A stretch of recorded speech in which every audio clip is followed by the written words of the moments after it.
भूल भी जाना अब्दुल भाई, सल्लु अलल हबीब सल्लल्लाहु तआला अला मुहम्मद सल्लल्लाहु अलैहि वसल्लम। कैसे हैं आप सब? ठीक हैं, खैरियत से हैं?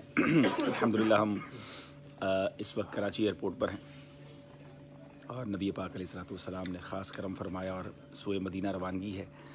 दुआ कीजिएगा बा अदब, बा ज़ौक़, बा शौक़ हाज़िरी हो। अल्हम्दुलिल्लाह मेरे वालिद गिरामी भी साथ हैं। ऐसा सलाम करो। अस्सलाम वालेकुम। चो अस्सलाम वालेकुम।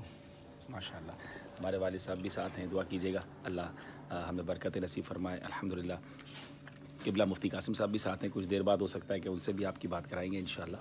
तो उनकी बरकतें इंशाअल्लाह हम लूटेंगे और मैं आप सबके लिए दुआ करूँगा, आप हमारे लिए दुआ कीजिएगा और घबराइएगा नहीं। आज इंशाअल्लाह जो ज़हनी आजमाइश आप देखेंगे वो मैं रिकॉर्ड करवा चुका हूँ और इंशाअल्लाह बहुत शानदार मुकाबला हुआ है 3 टीमों के दरमियान। उसका नतीजा भी इंशाअल्लाह आज रात को आपको पता चल जाएगा। दुआ कीजिएगा बाअदब, बाज़ौक़ और आफ़ियत के साथ हाज़िरी हो। इंशाअल्लाह नीयत है कि आपको मदीने पाक के मनाज़िर भी आज शाम को या रात को बराह रास्त दिखाएंगे इंशाअल्लाह। सल्लु अलल हबीब सल्लल्लाहु तआला अला मुहम्मद सल्लल्लाहु अलैहि वसल्लम।